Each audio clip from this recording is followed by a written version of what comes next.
Howdy, guys. How is everyone doing on another Monday evening, December 14th? Can y'all believe we are 11 days, we are less than 2 weeks away from Christmas? 2020 has been the absolute longest year and shortest year all combined together. It's amazing. I'm so ready to be through it this year. I truly am. But hey, we're almost there. We're just about ready. I hope everyone's doing fantastic. Let me do some adjustments here real quick. Welcome to all for another episode. I think this is about episode 7 of Cliff Notes here on YouTube. So again, welcome to all who have found me for the first time this evening. I sure appreciate it. Tonight, it's all about give and take. I'm going to try to answer as many questions as y'all may have. I got a few topics that maybe I'll come up with or talk about, but it's kind of open book during the Big Brother off season. So welcome to all of y'all. And also welcome to all my friends who come out here every episode. And I always love seeing y'all's names out here. Alpha Cat, Cross Track, Anthony Syke, Angie. Hey, guys. all my old buddies. Welcome to all of y'all. Got to start off the show the way I always do. SKD 143. I love my wife. I love my kids. And I love all the other Big Brother family out there. It's such a cool community. I absolutely love it. So thanks to all of y'all. Hope y'all are having a good Monday. It got cold down here. Now, I know I have no room to be complaining because I've seen all the weather forecasts for up north. Sam Smith was talking about all the snow that they're going to get up in his neck of the woods. Heck, even up in Oklahoma and places like that, they're getting ice storms and all that. We don't have any of that down here. We just had a lot of rain, cold front that came through. It's in the 40s. It feels it may be low 50s, but that's cold to me. It's cold, so it's starting to feel a little bit like Christmas, just like I suppose. So howdy to all of y'all. While we wait for a few people to find the show, and we're back to regular time. I know last week I did an hour later just because the challenge was on. I didn't want to screw with that, but we're back to our typical 8 o'clock Eastern, 7 o'clock Central time slot, which I think we'll just keep on doing. This seems to work best, unless some of y'all out there have a different opinion, and then we'll talk. But let's start off, talk a little bit about what's going on today, what this day in history, a few of those things before I start talking about some of my reality shows I've been watching and how excited I am for some of the stuff coming up. So first of all, let's talk about, did y'all know that today is I don't make these things up.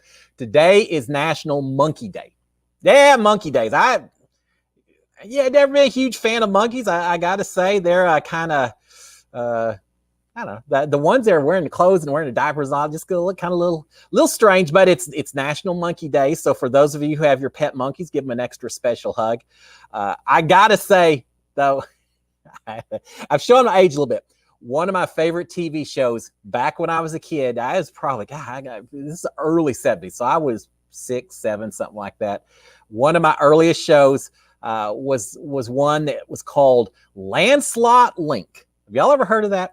Probably not, because again, it was the early 70s. Lancelot Link is kind of a takeoff on James Bond or Get Smart, the spy shows, except it starred a whole bunch of monkeys dressed up as humans, doing all kinds of human things as they fought crime. So you'd see them skiing down a hill or doing karate chops, things like that.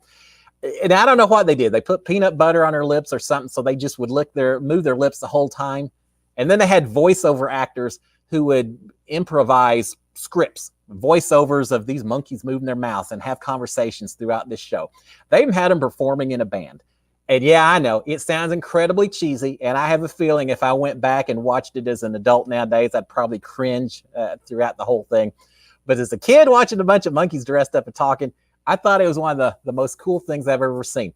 I found out later, they had a budget of over $1 million for the first season they did that show. It was considered the most expensive show on all of television. And it was a bunch of monkeys dressed up, dancing and singing and talking.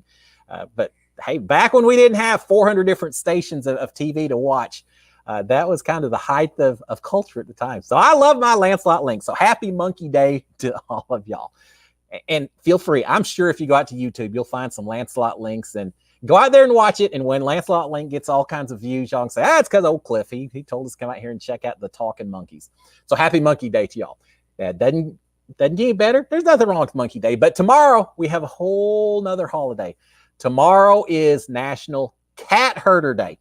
So to all the cat herders out there, sure there's who wants to herd a cat, but tomorrow is National Cat, maybe World Cat Herder Day for all I know, but it's Cat Herder Day. When I hear herding, all I think of for the rest of my life, I guess I'm going to think of when I was inside that Big Brother house and we had a veto competition. Holly, I think it was Holly's HOH. She was trying to get Nick out, but we had to herd sheep, and the sheep had different points values on them. I don't know if y'all remember. Most of y'all probably remember it, but we had to try to herd sheep into our pen that added up to the correct number, and you did it in rounds. So the first round it was Tommy versus myself. And I thought, man, I'm a cowboy. I'm a guy from the South. I ought to be able to herd some sheep. It's not the first time I've ever chased around a sheep here or there, but we still have a sheep in our backyard, in fact, that my brother owned. But all that being said, I just injured my calf a few weeks before, torn the calf muscle a little bit. Every time I would try to plant that leg and try to drive these sheep one direction or another, it killed my leg. It was the most painful thing. I was miserable. It hurt so bad when I got done with that competition. And later I found out that Tommy talked to Christy, a few other people, and said, hey, the way Cliff was moving out there, I think he's faking his injury. I don't think his leg's really that hurt. It hurt horribly. I just was not going to quit. I wasn't going to let that stop me from competing. And I almost won.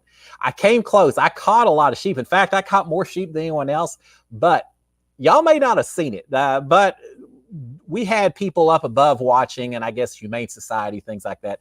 And I actually was cautioned and told a couple of times that, Cliff, you can't grab their wool, which is what I was trying to do to try to guide them to the pen and just hold on.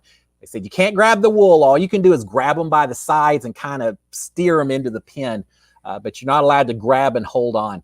And I think you're just trying to do whatever you can to grab the sheep. I did it once or twice and was told, no, you got to let the sheep go. You got to start over, Cliff. You can't grab the wool. So a couple of times I got called out and had to let sheep go. And that probably made the difference between winning and losing. But I got to say, those sheep were so fast. They moved. They just fled. They flew everywhere within that small size pen. And what was funny is when that whole competition was over, I don't know if y'all saw this. I need to go back and watch that episode. I don't know if I've watched that episode yet, but when they got done and we just rushed around, we're all out of breath trying to catch those. Bright Star, Nick did win that one. It saved him. He would have gone home if Nick hadn't won that. But when we got done, and that was the one that Jack was dressed up as Little Bo Peep as well in a pink dress and all. When we got done, they said, okay, guys, we're ready to go in. Let's get the sheep back into their storage area. They sent out a couple of sheepdogs that took all of about 5 seconds to chase all those sheep back in the pen where they're supposed to go. And here we are struggling for 30 minutes trying to catch those things. It's amazing what sheepdogs can do that are trained up and how quick those sheep respond. Didn't respond so much to us. That was a fun competition. Yeah, Bright Star, we looked exhausted because we were exhausted. I was, at least. I was trying hard. I felt like that was one of the competitions I really felt like I probably should have won. Just, I don't know. I don't know why, because it's people like Nick are more athletic than I was, but I don't know, being sheep, rural and all, it just seemed like something that I should have done well in. And I laughed as well. I said, I got beat by the New York Broadway dancer when it comes to chasing sheep. Does that make sense? No, but Tommy's fast and he's very agile, which I'm probably not. So maybe it makes more sense than I thought, but and my leg. Oh, my leg hurt so bad. But it was still a fun competition. It was interesting when we got out that I heard people complaining about that episode as torturing the sheep and all of that. I think those sheep are pretty good. I don't think they were injured at all, and they did just fine. I'm sure they've been through a lot worse than having a couple of people grabbing them and guiding them into pens. But it was still a fun competition. So, again, Cat Herder Day. Now, I haven't herded cats, but I've herded sheep. So that's as close as I'm probably going to get. So happy Cat Herder Day. Now, one more thing before we start talking about a little reality shows, because I got a few of them I wanted to talk about this day in history. We had some interesting things. Hey, Ed Brewer, howdy to you, and Chicky D as well. Howdy.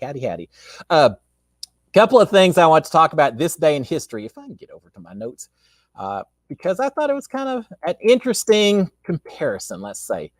In 1911, let's see if I can get it. In 1911, we had a landmark explorer who actually was the first person, a Norwegian by the name of Roald Amundsen. and that's why I had to look up my notes. Old Roald from Norway in 1911 was the first person to reach the South Pole. He was in a race with, was it Robert Scott? I think it was Robert Scott, American, but the Norwegian reached it first. He used sled dogs. The American used, I think, some kind of motorized snow trudgers and some ponies and things like that. But the guy at the sled dogs made it. In 1911, he reached the South Pole. I don't know. How do you know when you got there? You're the first person, so it's not like there's a big barber's pole sticking up or anything saying you arrived. If you get close enough, I would think a compass, no matter which way you're facing, probably saying go that way because you'll be heading north if you head this direction. And I don't know, does South Pole mean the magnetic south, or does it mean just where the Earth spins on its axis? All these unknown questions, which I probably don't need to worry about because I'm not ever planning to visit the South Pole itself. I don't like the cold, so not planning to do it, but still I thought it was interesting that we reached the South Pole in 1911, and yet in 1972, just 61 days later, we had the very last men to walk on the surface of the moon. Is that not amazing? In the span of, in the span of 61 years, we went from finding the South Pole to walking on the moon. Such an evolution in science and technology and exploration and everything else that in only 60 years, we went from the South Pole to the moon. And now we're 50 years after the moon, and we really haven't done that much more. We need to go to Mars. That's the next step. I'm so excited that people are talking about it, that we're going to land someone there. And hopefully we get them back home as well. But I think it's time to go to the moon and make it there. What's amazing, these guys who landed, the last two men on the moon in 72, do any of y'all know their names? I don't. I could look it up, but I couldn't tell you in a million years what their names actually are. And I'm big into NASA. One of 14, 15 people somewhere, a dozen or so people have walked on the moon and no one remembers their name. Do you think these guys go to parties still and say, hey, you may not know me, but I walked on the moon, and everyone's like, yeah, I don't know your name. Yeah, anyone could say that. We know the Kardashians. We know, reality people. I was on the Big Brother. I was one summer in the house, and there's people that know my name, and yet people really ought to be knowing a lot more of the names of the astronauts and everything else. But just my own little Cliff editorial. It's easy. It's so big to be the first couple of people to walk on the moon. After you've done it for a while, it's like, yeah, all right, congratulations. What's the next big thing that someone's going to do? Always looking for the next big achievement in life, which should be Mars, right? Chicky D, I hope it's in my lifetime to see them land on Mars. Me too. Oh, I can only imagine. I've seen some of the old newscasts where where they're landing on the Earth and everyone around the world is watching. Can you imagine the first time when someone takes a step on Mars? And it won't be, but 20 minutes later before we get the TV signal back to actually see that they did it and everything. But to watch them take the step and actually be waving around and planting the flags, do whatever they do, hitting the golf ball. I don't know what you do on Mars, but it's going to be cool. I'm going to be celebrating. I've been buy all kinds of Mars t-shirts and just wear them around. So anyway, so in this day in history, we went from the South Pole to the moon over the last 100 years or so, and that's pretty cool. All right, what else is going on? Well, let's talk reality show. Unless y'all got some other things that y'all want to talk about. And just as I say that, Parker Odell, do you have any memories of AstroWorld? Yeah, a little bit, Parker. Now, here's the thing. For those of you who don't know, AstroWorld is the amusement park that's here in Houston. Used to be. It shut down in 15, 20 years ago. It's been a little ways, but used to be the amusement park here in Houston. I didn't go to AstroWorld as a kid because I lived up in the Dallas-Fort Worth area. I went to Six Flags Over Texas, which owned AstroWorld. I worked at Six Flags Over Texas, had a blast there. First time to AstroWorld, I actually was playing on the softball team for Six Flags Over Texas. We had kind of an intercompany softball league and things like that. And I got to, as an all-star player, I got to travel down to Houston and play softball against the AstroWorld softball team. So we came down and we visited. We spent the night inside the park and just had a lot of fun. It was a blast doing it. But it had a blast. Now, Travis Scott, the singer, the rapper, he's big in AstroWorld. I think, wasn't that his first, or I don't know if it's his first, but his album release was AstroWorld, and he's done a lot of concerts in the former site of AstroWorld. that brought in all kinds of people from Houston and everything else. But yeah, no, I absolutely, once I lived here in Houston, we took our kids several times and loved hanging out at the park and visiting and all that. But shut down, hadn't opened back up yet. We keep hearing talk that something else will take its place, but it hadn't happened just yet. Alex J, do you think there'll be a Celebrity Big Brother 3? We heard talk about it earlier in the season, right? Earlier this fall. And at the time, I thought, well, they aren't going to do it during Christmas and all of that. But right after Christmas, say late January, early February, maybe they'll squeeze in a Big Brother celebrity version. I don't know. The fact that we haven't heard anything else about it since then, and the fact that COVID has kind of made a resurgence, that California's shut down. They're shut down quite a bit, aren't they, over there, guys? So with all of that combined, I have a feeling that people probably have just taken a step back and said, yeah, why push it? Why take the chances? Let's just focus on the vaccines coming out. Hopefully by next summer, we're good to go. We'll be ready for a regular old Big Brother, and then we can do Big Brother Celebrity maybe the next year. But here's the interesting thing. The finale night, when I was up on the stage, I grabbed Julie. I think I've said this before. I grabbed Julie just for a second, Julie Chen, and said, hey, are y'all doing a Celebrity Big Brother? Because, I'm all things Big Brother. And she acted shocked that the first question I would ask once I'm out of the Big Brother house there, are y'all doing a celebrity version? And she said, yeah, no, I don't think we're doing it this year. We're going to wait 1 year and do it, I guess, not against the Olympics and things like that. So I don't know if, because I think, are the Olympics supposed to take place now this winter since they got suspended from earlier? I don't know. I'm probably should research that more, but I'd love to see another Celebrity Big Brother, and we've talked before, and to show some of the people we'd like to see on, but I don't know. I don't have any insider information, so don't be quoting say, oh, Cliff said no Big Brother 3 this year, Celebrity, because I don't know. But the fact that we haven't heard anything about it makes me kind of think maybe not so much. Chickadee, did you ever see the movie Hidden Figures? No, but I want to so badly. My mom has seen it, and she has told us repeatedly what an amazing show it is. I would love to, because I am all about the people behind the scenes. Because I live down here in Houston and I live in neighborhoods where so many people from NASA work. Yeah, I know some astronauts. I know flight directors. I know some of the people that get some of the attention every flight. But there are so many people that work behind the scenes, that work in some office. They may be responsible for just working on one little component that's vital to the success of these flights. And the impression I get is Hidden Figures is like that. Some people that were not recognized, no one knew about them, and yet they really were the heart and soul of what it took for our earlier space program. And the fact that they then were minorities, that they were female and even less recognized because of that, and yet they still excelled and achieved. Now I need to watch it. That's kind of one of my blank spots. Is that what you call it? One of my cultural gaps that I haven't gotten to yet, because I'd love to see it. I've heard so many good things about it, so I'm gonna check it out. Just not enough hours on a day. Nina's show, you're my favorite on Big Brother. Well, thank you, Nina. I appreciate the support. I truly do. I tried so hard in that house.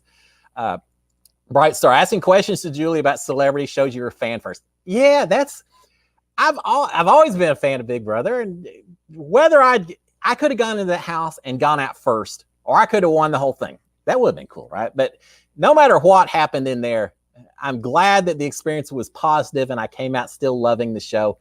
I've had people say, can you even watch a show now that you kind of know the behind the scenes and everything about it? Well, yeah, it just makes it that much more exciting. Now when I watch a show, I can say, oh, I bet they had all kinds of discussions before this eviction came up, or I can only imagine what their lockdown was like with so much animosity. Yeah, there's all these little things that I can kind of pick up on because I was on the show. So yeah, I'm absolutely a fan now, maybe even a bigger fan. So yeah, I've always been a fan. And I think Julie knew that as well. I hope everyone knows that. Eugene Cernan and Harrison Schmidt. All right, Anthony, thank you so much. So I didn't know the names, but now I do. I actually may have met Eugene Cernan, or he wrote a book about the last man on the moon, I think. I could be wrong, but I think so. Like Dan Duego, Survivor Panama. Parker, I don't know that name. I don't remember Dan from Panama. I'd have so many Survivor seasons. Oh my gosh, what are they up to, 40 or so? It's a lot of people have played Survivor. Alexis, I feel just like Big Brother 22, they'd keep it quiet about Celebrity Big Brother because of COVID. That could be part of it as well. But here's the other thing. If it's still, COVID is still screwed up and everything, Are the celebrities going to be willing to quarantine for 2 weeks the way the all-star Big Brother folks were? I don't know. They may say, yeah, I got better things to do with my time than sit in a hotel room for 2 weeks before I can even go on the show. But you would think they could do a little, I don't know, 1 month, 6 week long version that doesn't require too much of a time commitment and make something happen. It'd be fun. But you also have the set designers, and do you just use exactly the same house you used before, or do you try to fix it up and do a little bit theme? There's probably a lot to it that even as a contestant, I'm not necessarily completely familiar with. Parker, what are your thoughts on the Dynamo's moves so far this season? I got to say, Parker, I'm big into soccer, but I haven't followed the Dynamo quite as much this season. I'm more of a World Cup. I'm more of a Premier League guy. And the reason being is because when I did my global travels, when I was going everywhere over the world, I was dealing with so many folks from the UK, and all they could talk about was Manchester United, Man U, and all the different teams, Liverpool, all the English league, and so I tended to focus on some of that soccer. And World Cup, I'm a huge fan of. MSL have not ever watched quite as much as I do some of the other soccer. So I don't know exactly what's going on with the Dynamo. Well, maybe I need to check it out. I miss so many different sports. I absolutely do. Bright Star, Big Brother's more exciting since she gives a behind the scenes take. I'll tell you everything I can. It's not like I have a whole lot of deep secrets that, it's not like after I'm out of contract, I'm going to suddenly do a tell-all book and y'all just going to say, oh my God, we didn't know that. It's pretty much all out in the open. But yeah, I love talking about Big Brother. I've always loved talking about it. And I just have a lot more to talk about now. All right, let's see. What else? Dynamo. Ma, I'm glad you didn't miss it. Welcome aboard. Dan's an astronaut. Parker, I didn't know that. Dan's an astronaut. He played in season 12 in Panama. All right, now I need to do some more checking. I know Netflix now has a couple of Survivor seasons, but I've still got CBS All Access. And I want to talk about that in a second because there's a cool show coming up on CBS All Access. But I still have CBS All Access. So theoretically, I've got access to all the Survivor seasons. And there's a few I need to go back and watch. Maybe I need to add in Dan's season as well because I didn't know that. Maybe when I watch it, I'll remember it. But for right now, I just don't remember it. Angie, love Manchester U and Liverpool on the Premier League. I got to say, Angie, I almost cheered against Manchester U just because everyone I met always cheered for them. It was like they were the Dallas Cowboys of Premier League. No, I could be in Dubai. I could be over in Singapore. It doesn't matter where I was. If I met a Brit, there was a chance he was wearing a Man U uniform, or at least he'd be talking all about it and everything else. So there was a part of me. I always cheer for the underdogs. So I cheered from some other teams, Gulfton and I can't remember that. Liverpool was another one. I don't know. I cheer for a lot of different teams just because they weren't Manchester United. Now, having said that, when I'm in talking to clients, I could be the biggest Man U fan in the world if I find out, if I see up on their wall, they've got a few jerseys and pictures and things like that. So, I'm pretty flexible when it comes to Premier League. All right, let's see. What else? Premier, I like Arsenal. Yeah, I like when you watch Premier League, the fans get so into it. The singing, the songs and everything. I mean, I don't like hooligans and the violence and everything else, but when they're up, when they're excited, there is nothing like some World Cup games. All right, very quick story, which I hadn't planned on, but I got to tell us. During the World Cup, England is playing Argentina, I think. Maybe Germany, but I think it's Argentina. Anyway, they're playing in the World Cup. I am in Abu Dhabi. I am getting ready to get on a plane to fly back home by way of the UK. So my plane is absolutely filled with Brits. And we were all at the airport watching the game. And it's a tie game, 0-0, 1-1. I'm not sure what it is. But the plane is getting ready to board. No one wants to get on the plane because they are watching this game as it gets into the last couple of minutes of regulation. And it is still tied. And sure enough, they get to regulation. They have to play the overtimes. Eventually, the gate agents come on and say, if you are flying to the UK, you must get on the plane right now. If you are not on immediately, the doors will close. You will be staying here. You are not going home. We aren't waiting any longer for this soccer game. And everyone griped and complained, but eventually they all got onto the plane. Every person was saying, will the pilot tell us what's going on? Will the pilot tell us what's going on? And they say, hey, yeah, we'll keep you up to date. And just as the plane gets ready to depart, we hear that overtime's ended. They're going to go to penalty kicks, the golden goal, and not golden goal, it's just penalty kicks, a shootout. And so then everyone really is interested. And this is before people had access with the internet and everything on the airplanes. And so we're all flying. Everyone's just, you can tell the flight attendants are going crazy because every minute or two, someone's saying, can you ask the pilot? Can you ask the pilot? Finally, the pilot comes on and he says, ladies and gentlemen, I've got the results of the match. Unfortunately, England lost 1-0, whatever the final score. They got beat in the shootouts. Oh my God, I've never seen a grumpier, more quiet plane. You could have told us the plane was going down in the middle of the Atlantic and we all needed to prepare to ditch. And you would have seen fewer sad faces than I saw that day on that airplane as everyone was upset that England had got booted out of the World Cup. Oh, they were hot. Oh, they were upset. You just, that's when I said, I'm going to take a nap because otherwise there's people getting ready to get in fights because they're so disappointed. Now, if they'd won, that may have been the biggest party flight I'd ever been on. I probably wouldn't have had to, they would have probably been treating every person on that plane to rounds of drinks from Abu Dhabi all the way back up to London because they would have been happy folks, but such was not the case. So there's my soccer story for the evening. All right. Let's see. I'm sorry. I'm sitting here telling. Let's see. Did I miss anything as I'm sitting here spinning through that miniseries on Netflix called The English Game that I intend to watch about the birth of English football. All right, Angie, that sounds pretty good. I've got to put that on the list as well. All right. What else? Let's see. Because of COVID and the halt to the networks this year led me to social media, which actually led me to your show. Well, thank you, Chickadee. I appreciate it. I am happy that I am able to fill a little bit of a gap. If you get tired of seeing the same sitcom on your network TV for the fourth or fifth time, feel free to come out here. I don't think I repeat my stories too often, so hopefully you won't feel like you're watching reruns here every once in a while. But that's my right? My kids are saying, you've told us the same story about 100 times, so better the people watching now than us again. I think they enjoy it. But anyway, no, welcome. I'm glad I can fill a gap that our regular networks aren't fulfilling.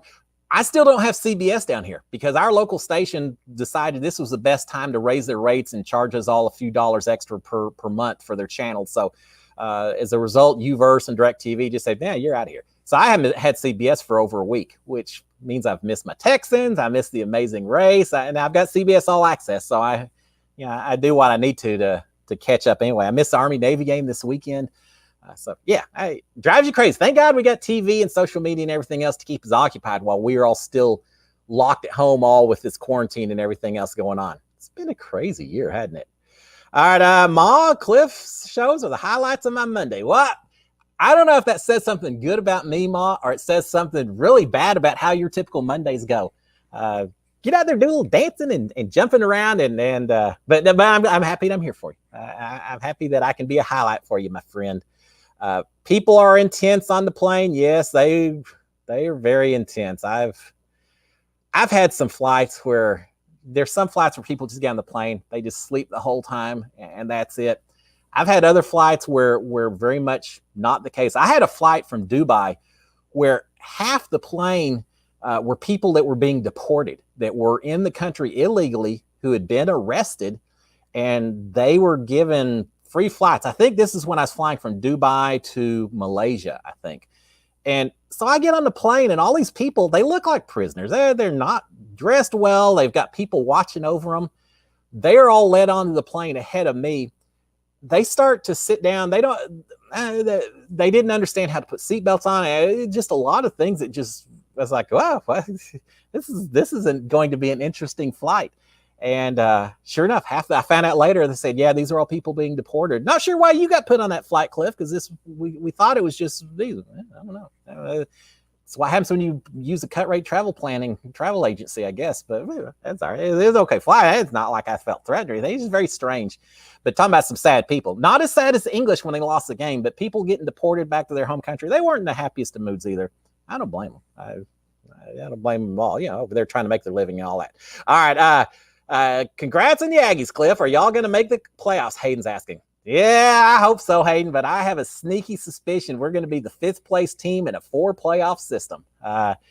I just think A&M doesn't give enough credit. Ohio State gets a little extra, and now I'm hearing talk about USC. So I'd love to see it, but I've been an Aggie for a long time, and at the end of every season, something always seems to happen that just doesn't quite go our way, and I'm afraid it's going to be that way again this year. But Aggie's going to get to play in the Orange Bowl or some good New Year's Day game, I think. So that's all right. I won't be there. I'll be still trying to social distance and all that, but I'll be watching on TV. I'll be cheering them on. All right, Amanda Lowe. Hey, Amanda, how are you? Welcome. I love that Whataburger. So thank you for that. Just a little matter.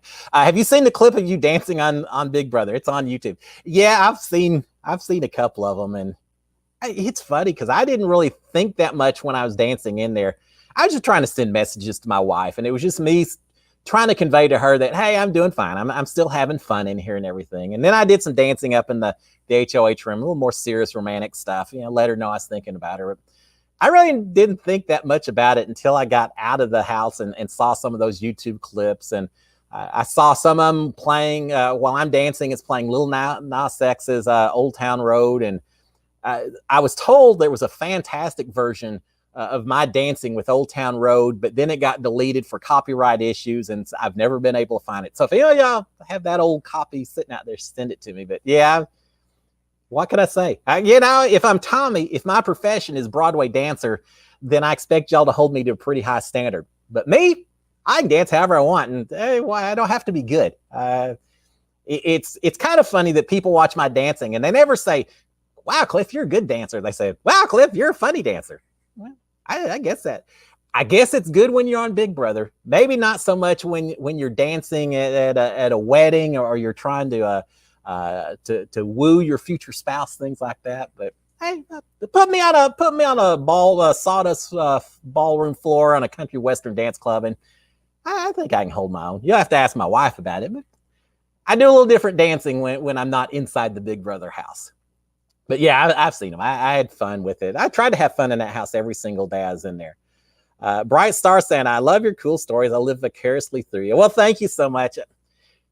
That's what happens when you travel international. And I got a few years. I probably have a few years on you, Bright Star. So I've had a little more time to develop some of the stories. And yeah, it's been a crazy life. It's certainly been a little crazy here and there. Mac and cheese won't thaw. Well, you know what? Macaroni and cheese, cold or warm, either one, still pretty good meal. That sounds pretty good to me. Binge watch challenge seasons because of COVID, which led me to Big Brother this August. Good. Well, welcome, Nicole. The challenge and Big Brother, obviously two of my highlights. For those of you who don't know, and I hope y'all do, the challenge premiere started last week, or this week. No, last week, Wednesday of last week. I love that show. Double Agents is, for those of you who do not know, I actually decided I'm going to start recapping the episodes from the challenge. So I posted the first one already. It's out on my YouTube channel. You can find it under playlist for the challenge, I think. Kind of coincidental how that works out. But I do a 20 minute recap of the challenge, and I just love that show. Those competitions are so brutal at times, but the same kind of strategy to some point that we have with Big Brother. And so I'm going to be talking about it as well. So y'all check it out. So who do I think is going to win the Amazing Race? Anthony is saying, I don't know. All three teams that are there are pretty good. Ma saying Will and James are winning. I don't know. I could see Riley and Madison winning this thing as well. And I could see Hung and Chi. I just think there's so many things that we may not know about that we heard in the previews that for the finale episode, the final three teams, someone's winning $1 million. They're coming back to the States. They're going to be in New Orleans. It could come down to a bad taxi driver. It looks like they've got some kind of challenge, an eating type challenge, which I'm excited about. I wanted to see an eating challenge. They must have listened to me, even though it was filmed 2 years ago. They still must have been listening to me. It's part of that pretend you're time traveler day, I guess. I went back and told them what I wanted. But no, so who knows? I will be okay with any team that wins it. We can talk about the Amazing Race right now. I had it on my notes. I've enjoyed this season. I'm glad they finally showed it since it's been 2 years since they filmed it. So I'm glad they finally were able to show it so all these teams can now talk about their friends and family and online and all that. some of the gameplay, the teams worked together too much, so it made it a little less exciting, a little more predictable, a little bit like Big Brother All Stars. The gameplay wasn't quite as chaotic as you always hope for, so that part wasn't amazing. But they still went to some cool countries. I've been to several of the countries they went to, and so I still have fun watching every time. Now, here's the thing. I hope they were halfway through an Amazing Race, a new season, when COVID came in. They had to shut it down. I hope they come back and maybe bring those people back, or start with, I hope they bring them back versus starting with new teams, because I'd hate for those people to lose their chance. But I hope this isn't the end of the Amazing Race. I hope we continue to see more seasons, because I love the show. I love the travel aspect of it as well. Try a New Orleans spring break flight. Man, that was rowdy. Yeah, Parker, I bet so. Hey, I've taken some flights to Las Vegas before. It may not be spring break level of rowdy, but get a few people priming up for a few nights in Vegas, and that can be kind of fun as well. All right, Ma saying, I've never flown. Well, Ma, wait a little while. No hurry to do it right now. Wait till we get all the vaccinations out there, but give it a shot. It's fun for the most part. 99% of the time. The other 1%, picture it like being on a less predictable roller coaster. But flying is a lot of fun. It's fine. Okay, Painter. Howdy, neighbor. Greetings from Oklahoma. Well, howdy to yourself. I hope you're doing okay. I know Tulsa was getting some ice warnings and things like that. I used to live in Edmond, Oklahoma, just outside of Oklahoma City for it was only about a year or so before I got transferred down to Houston. But I love my neighbors to the north. And I love my neighbors way to the north, up in Canada and elsewhere as well. But howdy, Oklahoma. Hey, A&M may face Oklahoma in a bowl game. We're going to see how that plays out. All right, let's see. The dancing clips to your wife were so touching. Thank you, Bright Star. It was I had asked for George Strait for the music I got on our little recorder, our music player, when I won the HOH. And so, yeah, that was fun, just sitting there by myself. Because other weeks when people won HOH, everyone's up in that room hanging out. Everyone's up there. And Christy won. She had 4 or 5 girls sleeping in bed with her every night and everything. Well, I didn't do that for obvious reasons. It was a little quieter, a little more solitary when I was up in my HOH room. And that was okay, because it did give me a chance to just listen to the music and think about my wife and think about all the adventures that we've had and do a little dancing with her. And I enjoyed it. I truly did. And yes, I knew the cameras were on me. And yes, I was trying to send a message to my wife, but I was also reminiscing and just calming myself down every time I got to do that. Parker saying, I just found the Old Town Road clip. Well, send me a link if you get a chance. That would be great, because it's funny, because before I went into the house, I knew I was going in. I was wearing a cowboy hat and all of that. And my kids told me, they said, Dad, before you go into the house, you need to listen to this Old Town Road with Lil Nas X and Billy Ray Cyrus. They said you're going to hear about it while you're in the house. So I watch it. Oh, that's great. That's my theme for coming into this house this season. So thank you. Tim, can you line dance, Cliff? Yeah, I guess so, Tim. When I was young, I did the bus stop. I did the freeze, and then I moved into more conventional line dance.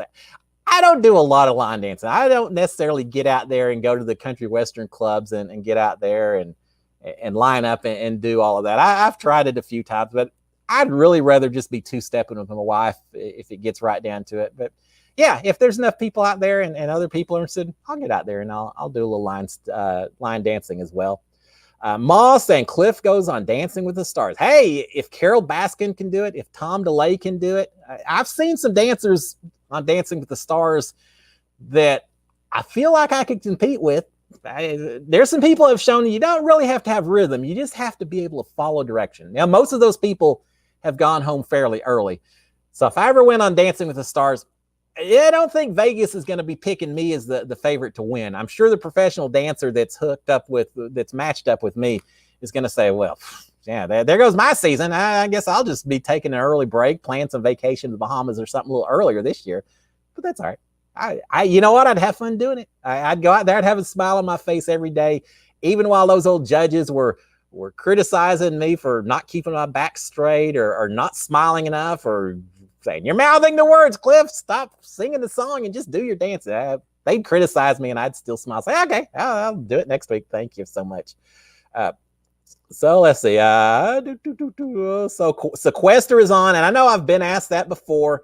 I have not watched it yet. Oh my gosh, there's just not enough hours in the day. But I'm going to find Sequester and get caught up on it because as I said previously, I haven't seen the long version. I've only seen the mini Sequesters. But I've talked to Audrey once, and she was cool, and I have watched the mini Sequester, so I'm going to give it a shot. All right. Oh, thank you, Parker. I see that you're going to share that on Instagram. Dance like nobody's watching. Absolutely, Hayden. That's it.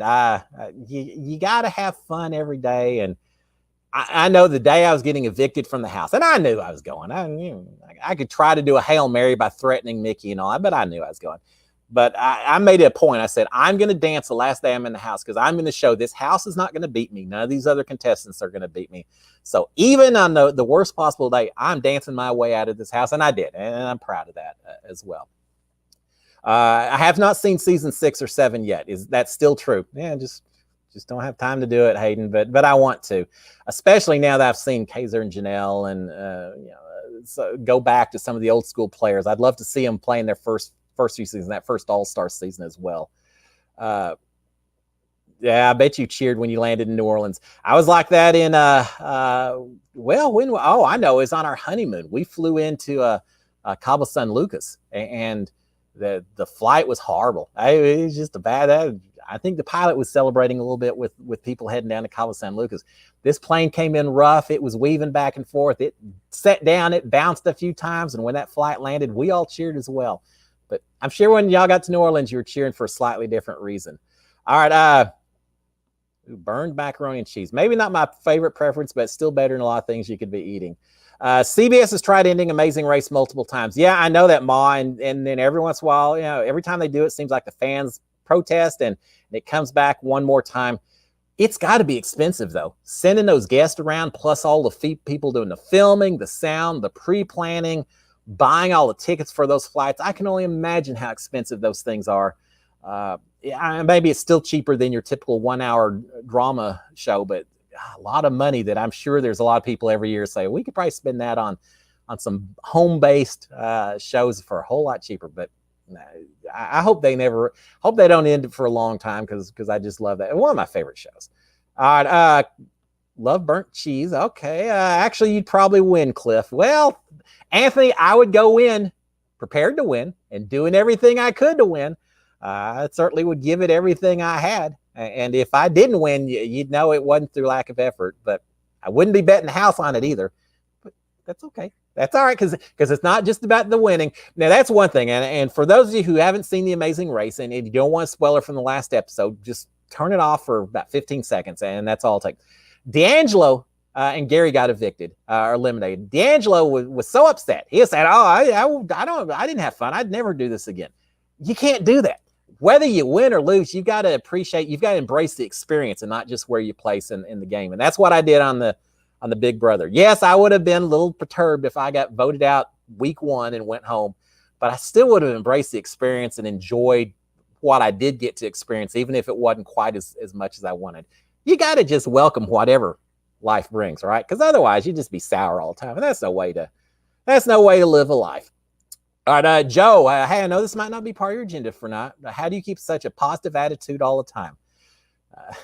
Well, that's funny. I was talking about that a little bit, not even seeing your comment there. So here's the thing, Joe. I don't know. I've been through enough life, and I've seen some tragedies. I lost a brother to a drunk driver. I've seen some things that bad things in life. And so after a while, I guess you just say, hey,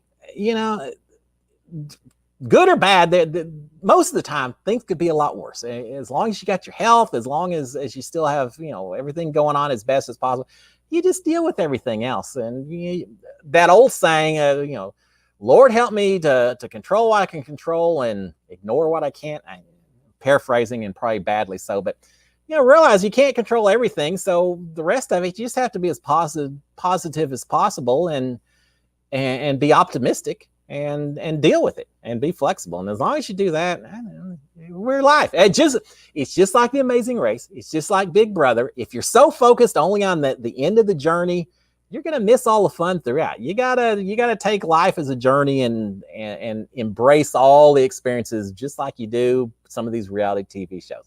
So there's Cliff's little philosophical moment for the evening, and now we'll move on. All right. Thank you, Parker. I'll check that DM later. I appreciate you finding that because I do want to see it. Moss, I see a different point of view of life. I've just had enough experiences, good and bad, to recognize it. For the most part, things are.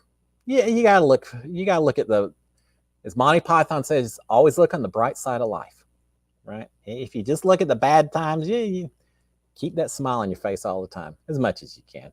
Yeah, my brother was on The Apprentice. Parker saying, Bowie is my youngest brother. He's 13 years younger. He was on the very first season of The Apprentice with Donald Trump. So he met Donald Trump and all of that.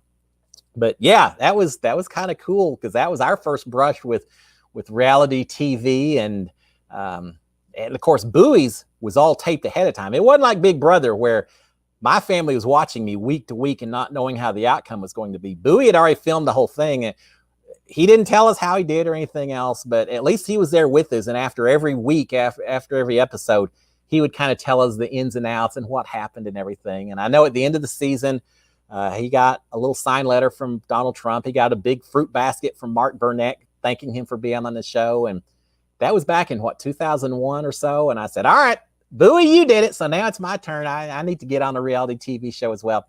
Took me a few years, but I did it. So yeah, it was fun watching Bowie on that show. I did laugh because he was evicted in episode 4 of his TV series. And if y'all remember, week 4 is when I got evicted from the house, that blind side, the 6-4 vote where I went over to Nicole. And I remember sitting there thinking, gosh, I can't believe it. Bowie was in the house for 4 episodes, 4 weeks. I'm going to be in this one for 4 weeks. I really wanted to go just a little bit longer. So I wanted to battle back just because of sibling rivalry, just so I could say, Bowie, I lasted just a little bit longer than you did. That's not really the reason, but I was thinking about that in the back of my mind that, just like Bowie, I'm going to be here 4 weeks, and then I'm out of here. Bright Star, Amazing Race has to be expensive. I'd love to know the budget on that show. I would too. I probably don't want to know because then I would understand why they canceled it, and I don't want them to cancel it. But yeah, they spent a lot, but it's worth it, right? It's so much fun. All right. Thank you for so much, Bright Star. I lost my brother, drunk driver. Don't drink and drive, especially in these days of Uber and everything. You don't ever have a reason to, and you're affecting a lot more lives than just your own when you make that decision. So thank you, Ma, as well. All right, we're like 15 minutes out from me having to shut down, and there's a few things that I haven't gotten a chance to talk about yet that I have to focus on, guys. First of all, I got a quick one for y'all. My wife has an air fryer she got for her birthday a few weeks ago. So I've been having all kinds of fun investigating. We've done cheese sticks, onion rings. We worked our way up to a bloomin' onion, just like they do at Outback Steakhouse, which was really good. Worked out well. Now I'm on to the dehydrating phase of it. So I had to show off. Can y'all see it? My dehydrated banana chips. Yes, indeed. So now, in addition to all the stuff I grow in my backyard, I've got all kinds of banana chips to last me through a cold, long winter if I need it, which we won't have down here in Texas. But yeah, I had fun. So now I'm going to start dehydrating some apples and some chips and do some healthy snacks and things like that. It makes me think if I ever go back into the Big Brother house again, I'm going to take a lot of recipes with me. I didn't do it this time, but I'm going to go in there and I'm going to request bananas and apples. I'm going to put them in the stove. I'm just going to dehydrate stuff. Maybe I'll cook up a turkey just to be different in the middle of the summer or something. But if I ever go back, I'm going to try to really develop my culinary skills because I realize now how boring it can get in there. And if you just do something a little bit different cooking wise, I think a lot of people in that house would be incredibly excited about that as well. So that's what I'm planning to do if I ever go back inside that the Big Brother house. But now these are good. They actually turned out pretty well. Now the green screen's kind of messing them up, but yeah, I think I cooked them for like 6 hours, 170 degrees or so, and turned out perfect. So yeah, nice and crispy, and a lot healthier than Oreos or M&Ms or some of the snacks that we had in the house. We did have a lot of bananas while I was in the Big Brother house, and we had apples. I was always amazed that Mickey would eat an apple, everything. He'd eat the core. There wasn't anything amazing. There was even a stem left by the time we got done. He ate an apple like no one else I've ever seen eat an apple before. But we had pita chips, we had bananas, we had apples, we had hummus. We had a good variety of snacks while we were inside the house. But we also had a little ceramic container that was loaded up with all kinds of little mini-size Hershey's and Mr. Good bars and the Rice Krispie Crunches and all kinds of chocolate treats. And those are the ones that were calling my name every time I went through the kitchen. It was hard. But it's funny, you could tell who liked what flavors, because pretty soon all that was left was the dark chocolate. By the time we got to the end of the week, all the Hershey's and all the good stuff was gone. I love dark chocolate, so it's fine with me, but I was about the only one. And then Thursday'd come along, we'd get a couple more bags of these things in the storage room. We'd load it back up, and sure enough, the crackles and stuff would start disappearing first once again. So anyway, yeah, Mickey, unusual eating habits. He was very focused on it. He ate a lot of food in there, and he was very specific about the foods that he put in his body in terms of his Quest bars and proteins and things like that. It was quite the experience having him in there and having him fixing our food. We never went hungry. I'll say that. We never went hungry while we were in the house.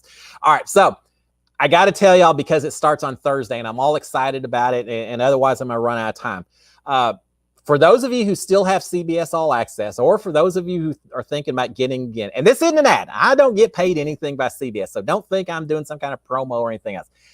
But Thursday, they're starting a miniseries, The Stand. The Stand is a novel that was written by Stephen King. I think it was written, 78, 79, somewhere right around there. When he first wrote it, it was like 1,100 and something pages long, and his producer said, there is no way we can even bookbind a book that big and have it, we can't sell it for what we need to sell it for. You cannot sell a book that long. So he went in, he cut it by 400 something pages, still 700 pages, still big old thick book. But he came out with The Stand, and it was released in the early 80s. I read it. It is one of my favorite books of all time. It's all about, coincidentally, it's about a pandemic called Captain Trips that moves throughout the world and kills 99.9% of all humans on Earth. Yeah, cheerful book, right? Just what you want to read right now.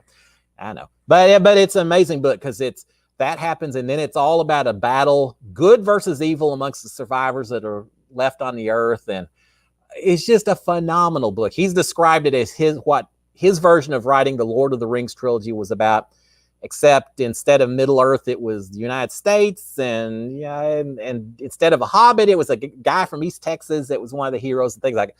It's just an amazing. I read the original book. I loved it. Later, he came out, once he got a little more fame and notoriety and everything, he came out with the extended 1,100-page version. I read that. I've read it a couple of times since then. In the early 90s, one of the networks came out with a miniseries where it was good. It was okay. Had Rob Lowe and Molly Ringwald and Gary Sinise, I think. Yeah, but it was a good version. But there's a new version that premieres on Thursday. Apparently, it's 9 episodes. I guess they're going to drop an episode every Thursday for the next 9 weeks or so. But I am so excited, because I just love the book. And Stephen King apparently has been directly involved in the production of the miniseries, making sure that it stays true to the book, but he's changed some things up apparently. And I'm just incredibly excited. So I don't know exactly when it drops on Thursday, but I'm going to be watching that. And I'll probably be talking about it just a little bit next Monday as well. So again, if you don't have CBS, if you got CBS All Access, watch it and let me know what you think, because I'm just excited. I really want to see The Stand. For those of you who don't have it, you may want to get it after you hear me talk a little bit about it.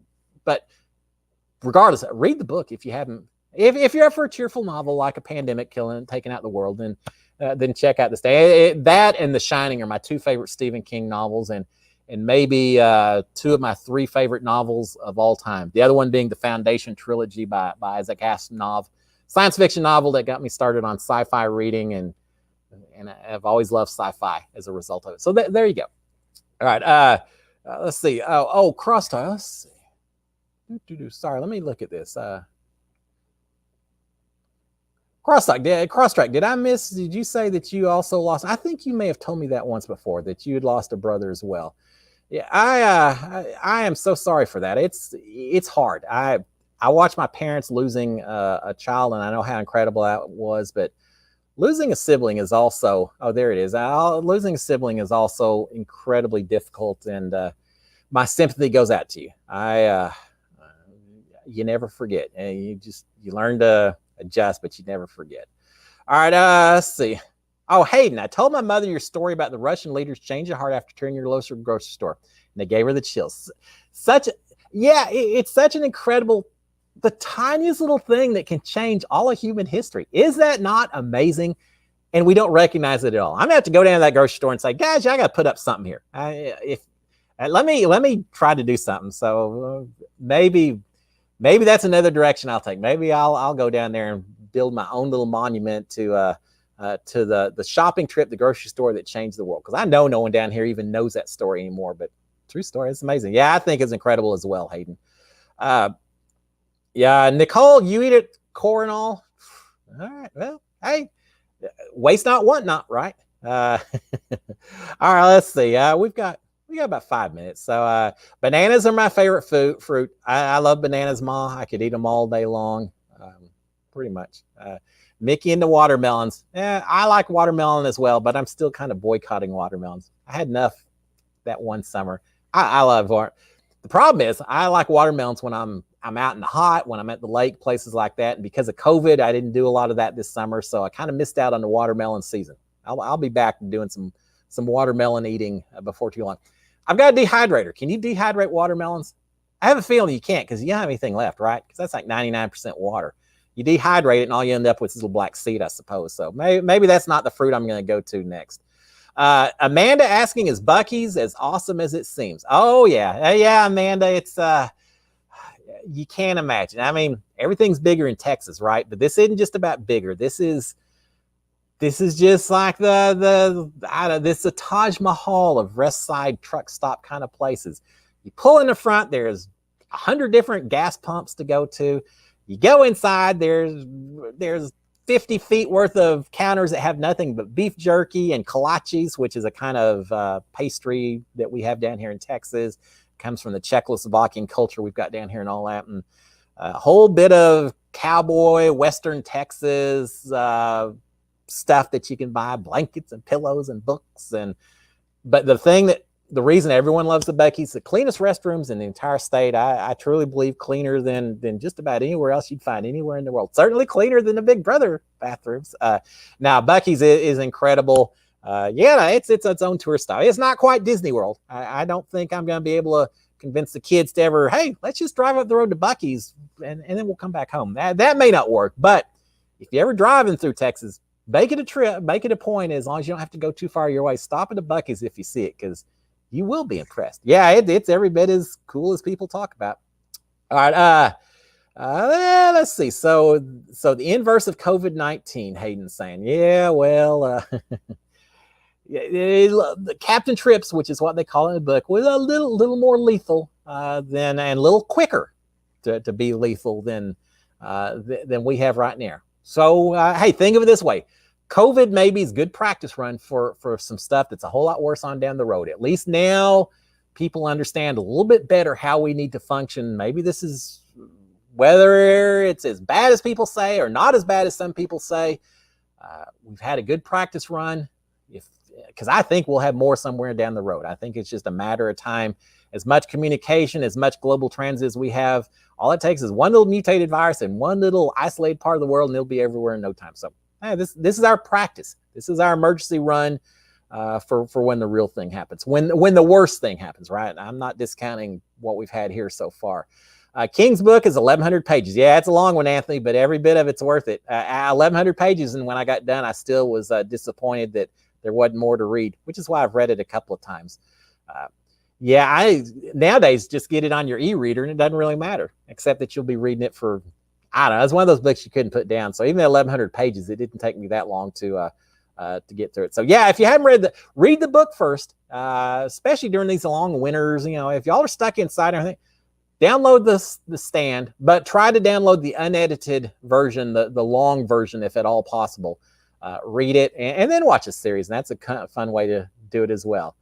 He's gone bananas, Cindy says. Hey, bananas is not on a challenge this season for those of you who are keeping up with that show. I think that's all right. I think there's enough other personalities. He was such a dominant personality. He'll let other people play a little bit bigger role in the show. If Mickey got 500,000 watermelons instead of dollars, would he actually smile? He'd be a happy camper. That'd take care of him it'd probably take care of him for a couple of years, right? 500,000 watermelons, and it's not a lifetime supply, but it'd last him for a little while. All right, it's 8 o'clock. We're gonna shut it down. Let me go through. Let me go through these last few and see. He would definitely be happier. Oh, he'd be. He would be in his own personal nirvana, and I make fun of Mickey, but it's all good natured. He ate those watermelons. He did teach me a whole new way to cut watermelons, which I'd never seen before. So he is an expert at the watermelon trade.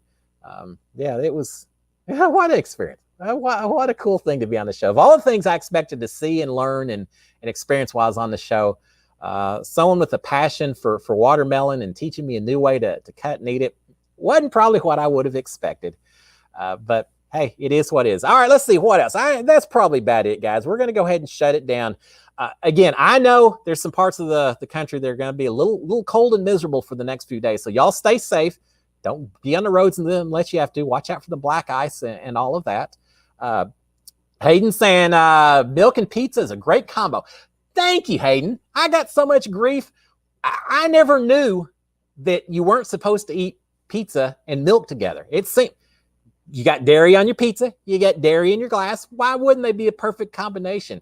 Especially because I like my pizzas kind of spicy. I like them with jalapeno. I put a little hot sauce, sriracha sauce, things like that in there. So milk's a perfect way to cool down the palate every once in a while. But I got more grief on that. Come on. Yeah, but whatever. I didn't realize it was such an exclusive thing. But thank you for the support, Hayden. I do appreciate it. Bright Star, thank you so much.